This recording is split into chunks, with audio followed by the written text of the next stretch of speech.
Good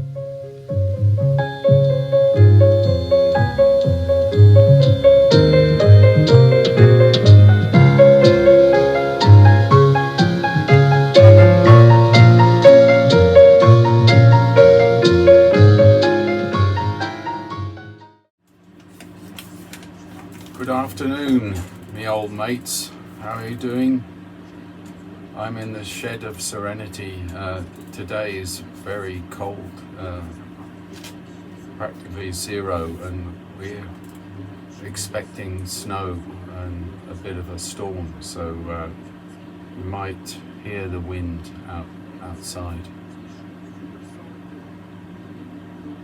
But I got my heater and I've got a little radio. It's comfortable here. Well, this video, you may notice my deer stalker hat. I got this Etsy and from Glasgow, and it's Harris tweed here, but not too expensive, and I quite like it. Cold days like this, you need a hat, you know. My hair is getting thinner. So in this video I wanted to talk about the Pipe Club of London and my 2023 pipe that I got, and I'll show you that. And this is the 2022 Pipe Club of London. Lovely crest on the bottom. It's a Bowen pipe, 9mm, very good. And in it I'm smoking Celtic Talisman from Samuel Garwith. It's a very nice aromatic. I've had it in the shed here for a month and sealed it up with Teflon tape and some rubber bands to put pressure on the lid, and actually it's perfect condition, so where there's a will there's a way. Let me show you the Peder Jeppesen Neerup pipe in a clip I prepared, so you can see it near up.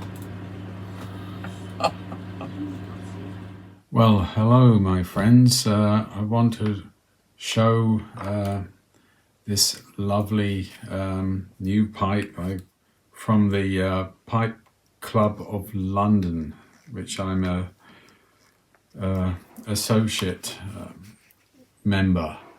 You can be actually a member anywhere in the world, not just in UK or London, you know, so they have different prices. I'll put a link below that you can have a look at it. It's a great club, and they do a monthly Zoom meeting, and people all over the world join. Usually it's only maybe 10 or 15 people or something like that, but it's a great chat, and John Green does a wonderful job. Anyway, let's look at the pipe, and comes in this lovely bag. Neerup, Denmark. Neerup Pipes have a great reputation and quality, and quite special designs, I think, as well. I was very excited to hear this will be the pipe maker.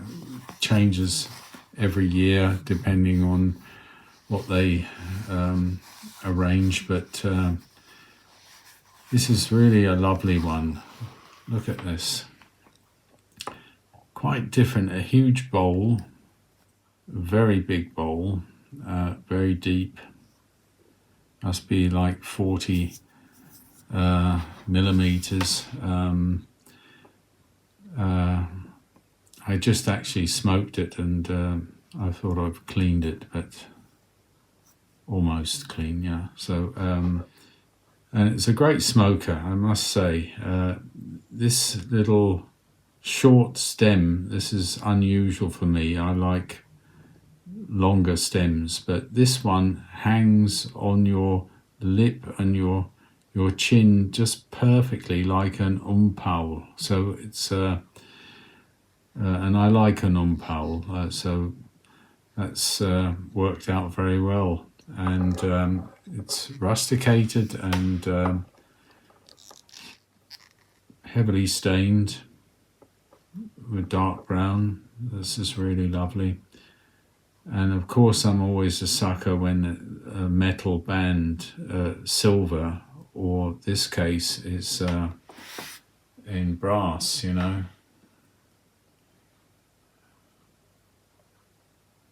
And there it is, Pipe Club of London 2023. Beautiful work, you know. It's really lovely, and it's 9mm, but they have a restrictor which I've removed in the center, so you can have it without filter or with filter. 9mm, and the drilling is in the bowl absolutely perfect. It's very close to the bottom here. There, it's actually perfect at the bottom. Wonderful. And it's a like dry system Peterson. Of course, the angle means they have to drill on the wall or the corner of the bottom, but I like these dry systems with a little capture chamber for moisture, and I think they're wonderful. Very beautifully made, and Peder Jeppesen was the pipe maker, and he's pretty famous. I'll have to show you a picture of this because this is kind of hard to show. There, Jeppesen.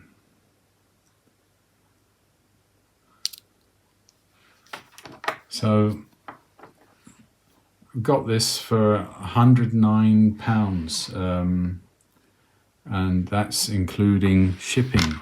So a great deal. I mean, it's worth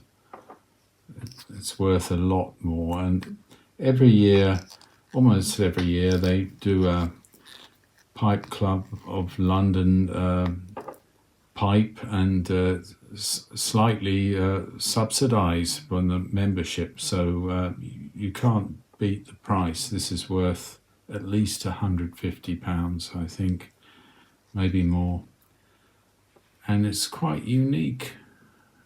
So I've smoked it a couple of times, and it's a great smoker, and I can only recommend if anyone is interested to join the Pipe Club of London, because every year they offer a pipe like that, and every month they do a Zoom, so it's a chance to get together with everyone, and I'll put a link below, of course. So the other thing I wanted to talk about is my inventory, and I mentioned that I've now catalogued everything in my inventory, and I was about right. It was 33 kilos, about 70 pounds, you know, but 5 kilos, about 20 pounds, has gone to Ukraine, so it's a good cause. And anything I had 2 tins of um, I put in the boxes, and they're on the way. You know, take maybe a couple of weeks at least to get Ukraine my contact, but I hope that the troops will enjoy that tobacco. So I made a little clip just introducing my inventory. You've seen it in those shelves in the corner of the cellar, wine cellar. So here it is.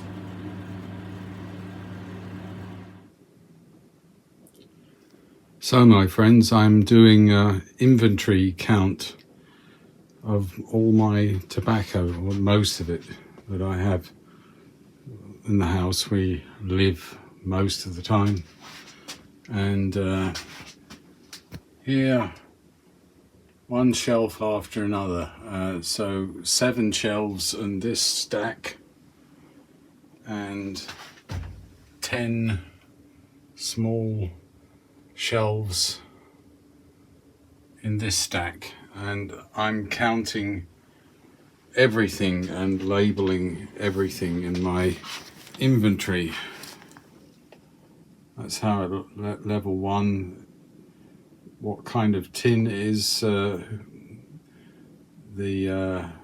brand and who makes it, and what kind of tobacco it is, and as far as I know, the age of the tin or the jar. So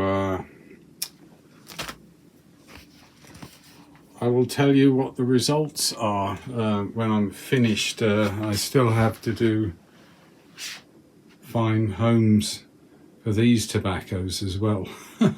So finally I will know every shelf what I have, and how much tobacco in total, and I will put it in a spreadsheet and sort it. Then I'll have, you know, for example, McClellan, I will know how many tins I have, or jars, and that's a lot better than where I was. Well, I've made a swift analysis, and I will share that with you. And the first thing when you do this, you look at all your tobacco, you wonder, how many Dunhills do I have? How many McClellans? How many Esotericas? And you've got a sort of rough estimate in your head, and the inventory always surprises you a little bit. So so all the numbers I mention are in 50-gram units, like a tin, but some of the tobaccos were in 100 grams or in jars or whatever, so I'll just call it units, 50 grams. So you can think of it as a tin if you want. So Dunhill, I have 12 units, actually mostly tins, unopened. I have 3 units of Elizabethan mixture. I have standard mixture, 2 units, and the rest are just single units. Nightcap, Royal Yacht, Ready Rubbed, Navy Rolls, and Baby's Bottom 1938, and EMP as well. It's about what I thought I had. Esoterica, I had 13 units, so 4 Pembrokes, which figures because it's one of my favourites, and Dorchester I have 5 units, Margate I have 4, and so to Bed I have 3, and Tilbury, Ramsgate I have 1 each.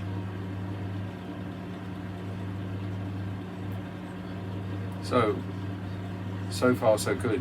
What surprised me is McClelland, and I found a source of Zurich that was offering for like 26 francs, about $30 a tin, which is in today's world a good price. And I got a number of those McClellans, and I have 6 units of Deep Hollow. Holiday Spirit I have 1. Throgmorton I have 3. Christmas Cheer I have 2 units, so 100 grams. Town Topic, Taste Master, Easy Street, and Bombay, Palomine, and Number 14, and Dominion Glory. I have 1 tin, all those. So 21 is not bad. The other thing I tried to figure out my favorite suppliers, which ones do I have the most of, and how is the deep cellaring versus the diversity, Well, no surprise, Sir Walter Raleigh was top 27 units, so 27 times 50 grams, and Wilkie was number 2, 13 units, Carter Hall 4, Prince Albert 2, Sleepy Hollow 3, Benson Hedges 3. That was less than I hoped. I bought a lot of those pouches, but they're only 25 grams in UK, so next visit to London I'll stock up with a Benson and Hedges, the Mellow Special, E.G. Robinson also only 3 units, so that's less than I hoped, and I'll need to order a bit more of that. So if you add up all of those favourites, it's about 5 kilos. A few I didn't mention, but 5 kilos is about 20% deep cellared, and means the rest of the diversity is 80%. And then I was interested, which manufacturers do I have the most tins? Number 1 is joint number 1, C&D. No surprise, the great diversity. Sutliff is also 52 units, so says that Sutliff with their bulk blends are fantastic, great diversity. Garworth and Hogarth is 43, Lane Limited 39, of course with Sir Walter Raleigh, Prince Albert, and so forth. McBaron was 20 units, Boswell 17 units, and Milan Tobacco 10 units, Dan Tobacco 12 units, Sillams and Peterson 9 units. That's not everything, of course, but it means I've great diversity. That's good, but in the future I think I should not broaden my selection. I should deepen the tobaccos that I like, so that will be the direction. Less orders but more choice orders, and I must show that this actually over time the whole inventory goes slightly lower. So that's the state of the nation here with Redcoat's return, and we'll see how it goes in the future. Okay, that's that for today, and I hope you have a lovely Sunday and enjoy it, and the weather is kind to you where you are. Take care, my friends, and look after yourselves. Cheers.